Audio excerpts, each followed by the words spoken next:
Comment un chewing-gum a-t-il tué l'étudiant en chimie? Pourquoi une conversation téléphonique a-t-elle réduit au silence la photographe médicale? Comment une petite pause en plein travail a-t-elle causé la mort du pêcheur? Pourquoi ces 3 personnes sont-elles mortes alors qu'elles s'adonnaient à des passe-temps innocents?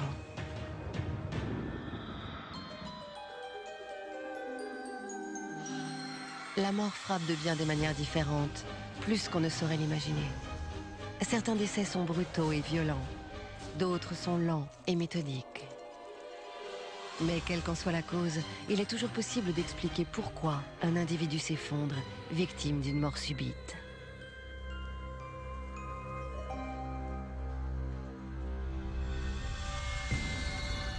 Konotop, en Ukraine, le 5 décembre 2009. Voici Victor Petrev. Le jeune étudiant en chimie est en vacances, mais il n'en profite pas pour faire la fête avec ses amis. Victor préfère se détendre en faisant des expériences avec des explosifs. Il est fasciné par tout ce qui fait boum depuis l'enfance. Il a commencé avec des pistolets à amorce, puis il a continué avec des feux d'artifice. Un des ingrédients clés pour créer des explosions multicolores est un composé chimique appelé chlorate de potassium. Il réagit au contact d'une matière combustible et de colorant en produisant de la chaleur et du gaz qui déclenchent l'explosion. C'est un procédé bien connu de l'experte en explosifs Jimmy Oxley. Le chlorate de potassium est un comburant. Les comburants ne fournissent pas une très grande quantité d'énergie, mais ils la fournissent très rapidement. Il fait froid. Maman, non, il faut qu'il fasse froid ici. Pour un étudiant comme Victor, le chlorate de potassium est un composé très excitant à expérimenter et qui plus est, très facile à trouver. Le chlorate de potassium est utilisé comme désherbant. C'est un défoliant approprié pour certaines cultures. Ce jeune homme aurait pu s'en procurer un flacon. Il aurait pu en acheter sans problème.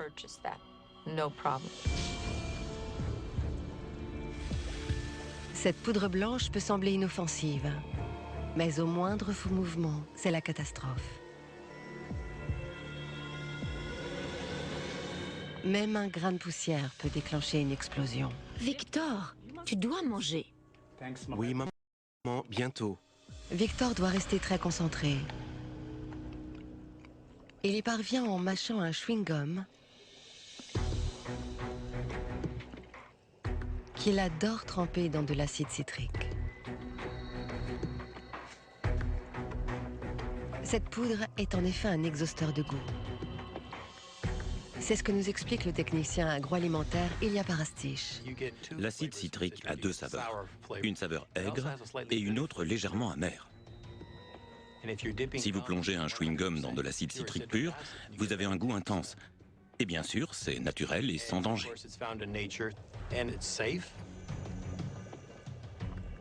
Mais ce n'est pas sans danger dans un laboratoire de chimie, car l'acide citrique peut facilement être confondu avec le chlorate de potassium. C'est une poudre blanche qui a l'aspect du sel très fin. S'il n'y a pas d'étiquette, on ne sait pas ce que c'est avant d'y avoir goûté. Victor est si absorbé par son expérience qu'il ne fait pas attention où il plonge son chewing-gum.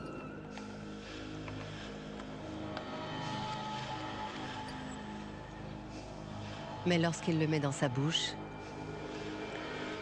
il éprouve une étrange sensation. Quand ses dents entrent en contact avec le chewing-gum, la friction ainsi provoquée produit du gaz, qui libère la poudre et déclenche un feu d'artifice dans sa bouche.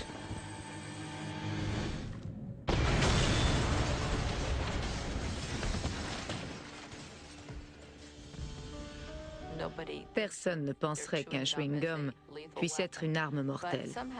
Mais il l'a mâché avec suffisamment de force pour amorcer la poudre. Et sa mâchoire a explosé.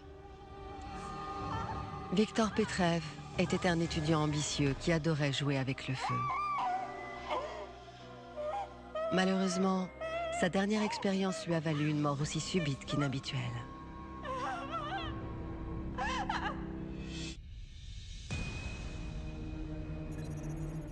Birmingham, en Angleterre, le 25 juillet 1978. Voici le professeur Henry Bedson. C'est l'un des rares et derniers scientifiques à travailler sur le virus de la variole.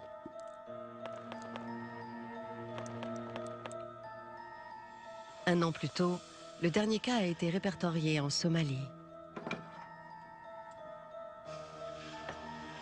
Les chercheurs ont enfin réussi à éradiquer la maladie responsable de la mort de centaines de millions de personnes. L'homme qui, à l'époque, a dirigé un programme mondial de vaccination est le docteur D.A. Anderson. La variole est sans doute l'une des pires maladies infectieuses pour l'homme. 3 patients sur 10 en meurent. Les programmes de vaccination ont mis un terme à ce fléau et les recherches sur la maladie sont arrêtées. Les laboratoires comme celui où travaille Bedson vont bientôt être contraints de fermer leurs portes. Pour le chercheur, le temps presse car il étudie un virus animal qui ressemble terriblement à celui de la variole. Nous avions un puzzle, c'était un vrai problème. S'il existait une souche animale du virus, on pouvait craindre un retour de la maladie chez les humains. Donc il était très important d'isoler ces animaux. Bedson ne dispose que de 6 mois pour déterminer si le virus animal est bien celui de la variole. Ce qui signifie qu'il va devoir travailler vite au contact de l'agent pathogène. Il étudiait beaucoup d'échantillons. Cela signifiait dissocier le virus pour l'examiner. Ce n'est pas courant pour un laboratoire de pratiquer la centrifugation d'autant d'échantillons, mais c'est ce qu'il faisait. Cette méthode accélère le processus, mais elle n'est pas sans danger.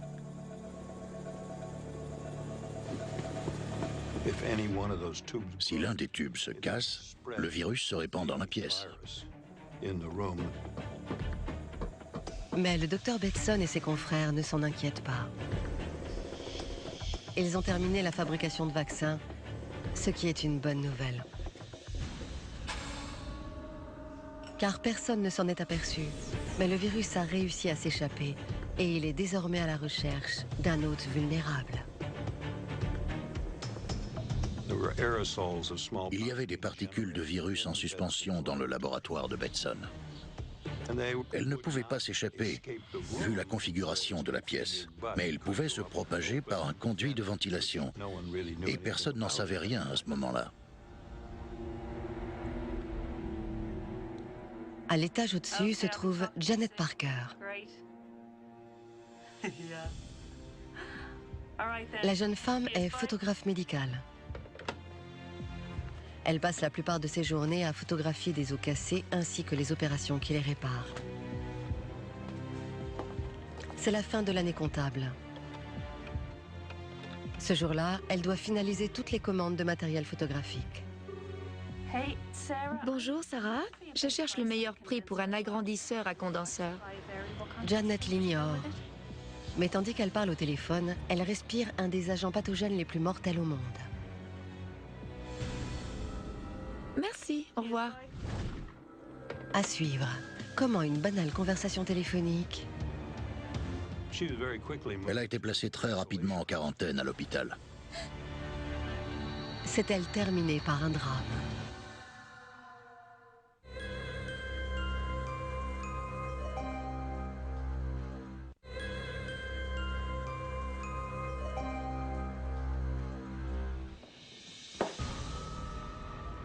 Le fléau de la variole vient à peine d'être éradiqué quand quelques particules du virus s'échappent d'un laboratoire de virologie.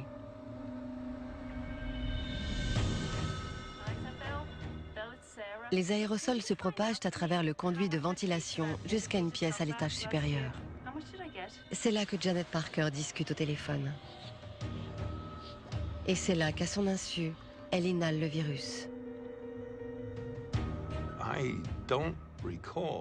Je ne me souviens pas qu'il y ait eu d'autres cas d'infection dans un laboratoire durant les 10 ou 15 ans qui ont précédé. C'était rarissime.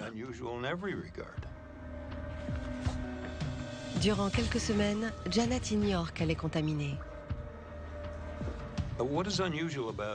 Ce qui est inhabituel dans son cas, c'est que les symptômes les plus visibles ont mis beaucoup de temps à se manifester. Janet commence à avoir une forte fièvre et souffre d'une migraine tenace. Bonjour chérie. Bonjour maman. Comment tu te sens? Oh, Puis un rash fait son apparition. Ma pauvre chérie. Les médecins diagnostiquent à tort une allergie aux médicaments. Personne ne pense à la variole. Les gens croyaient que c'en était fini de la variole. Il n'y avait pas eu de cas répertoriés dans le monde depuis 1 an, ça ne pouvait pas être ça. Repose-toi ma chérie. Mais c'est bien la variole. je t'aime. Le virus est entré dans ses poumons, puis s'est propagé dans ses glandes lymphatiques et enfin dans son système circulatoire. Il se développe pendant 2 semaines jusqu'à ce qu'apparaissent d'étranges pustules. Ils ont fait des prélèvements sur une pustule et c'était bien la variole. Elle a été placée très rapidement en quarantaine à l'hôpital. Janet est à l'isolement, ainsi qu'une autre victime du virus. Sa mère. Maman est là ma chérie. Tout va bien, les médecins s'occupent de toi ma douce. Les 2 femmes sont les dernières personnes au monde à être porteuses du virus. Et les médecins sont déterminés à en trouver la cause.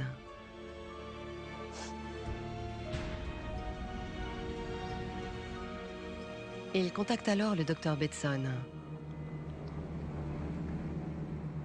Celui-ci s'aperçoit très vite qu'il s'agit de la même souche que celle sur laquelle il travaillait. C'est une révélation atroce.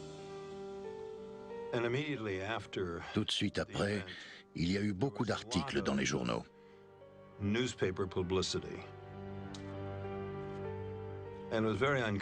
Ils étaient très peu flatteurs pour lui et le laboratoire.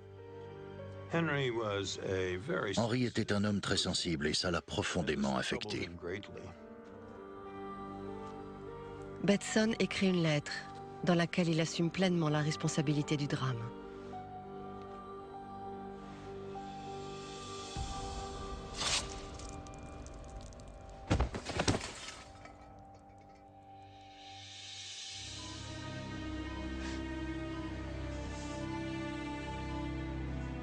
La mère de Janet survit. Mais la jeune femme n'aura pas cette chance. Le 11 septembre 1978, Janet Parker meurt de la variole. C'est la dernière victime de la terrible maladie. Janet Parker passait sa vie à photographier et à répertorier des dossiers médicaux. Elle ne se doutait pas que le sien mentionnerait un jour une mort aussi subite qu'inhabituelle.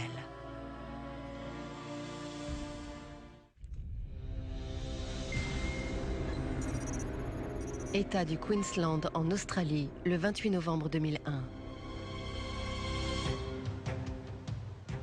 Dans ce pays, si vous êtes jeune, robuste et si vous voulez gagner de l'argent, il faut partir en mer. Et si vous voulez décrocher le gros lot, vous embarquez sur un chalutier de pêche. Voici John Wellington, 19 ans. Et fais attention. C'est la première sortie en mer du jeune homme. Tout est nouveau pour lui. Les longues heures à bord, Sois prudent. le travail harassant et les eaux infestées de requins. C'est un environnement familier pour l'ingénieur du génie maritime Alan Gillis. C'est probablement l'un des métiers les plus dangereux qui soit. Les équipages sont souvent sur le pont 20 heures par jour. Ce sont des bateaux relativement petits qui sont ballottés par la houle. Les hommes savent qu'ils prennent énormément de risques. John est le petit nouveau à bord. Il a beaucoup à apprendre.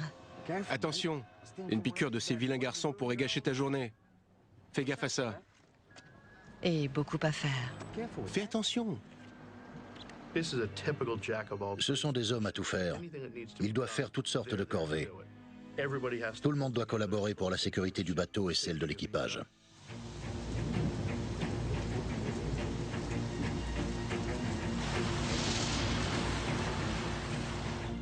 En pleine mer, le plus grand danger, c'est lorsque l'orage approche. Le temps se dégrade. Je pense qu'on devrait fermer. Rafale de 80 nœuds. Vague de 4,50 m à 7,50 m. Forte pluie. Ce n'est pas un travail pour un matelot de pont novice.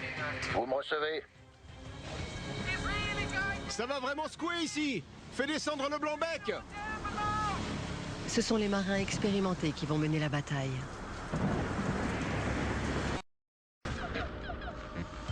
La seule guerre que livre John, c'est sur sa console de jeu. Une bonne façon pour lui d'oublier la mer déchaînée.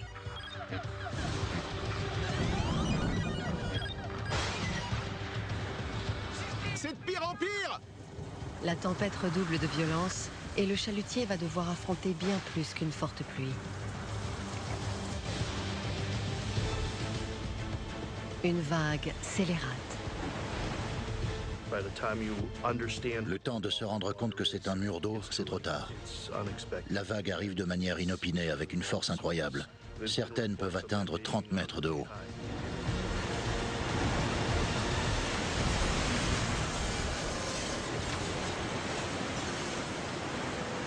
Le chalutier prend la vague de plein fouet. L'eau inonde la cabine. La rallonge électrique de la console de jeu est trempée. La rallonge électrique est au contact de l'eau et l'électricité va suivre le chemin qui offre le moins de résistance. Et comme la rallonge n'est pas branchée à une prise de terre, rien ne peut déclencher le disjoncteur et couper ainsi l'électricité. Elle a dû entrer par les pieds mouillés de John, traverser son corps et ressortir par ses mains qui tenaient la manette en métal. John reçoit une décharge électrique de 240 volts provenant du générateur du bateau. 240 volts, c'est le double du voltage utilisé en milieu résidentiel. Ça fait certainement beaucoup de dégâts.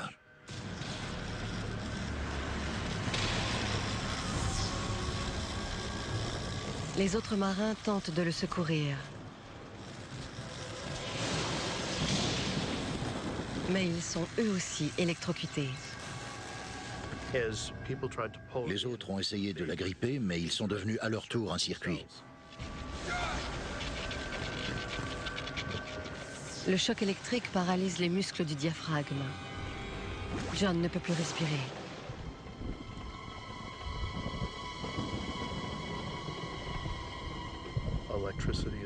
L'électricité est une drôle de chose. Elle n'a aucun scrupule. Avec elle, vous n'avez pas droit à une seconde chance. John Wellington ne pouvait partir en mer sans sa console de jeu. Il n'imaginait pas qu'elle serait l'artisan de sa propre mort, aussi subite qu'inhabituelle.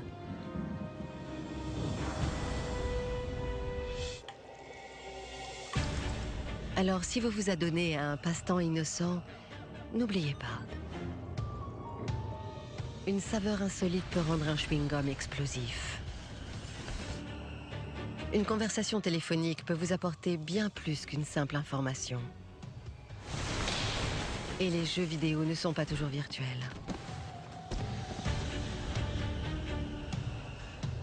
L'étudiant, la photographe et l'apprenti pêcheur.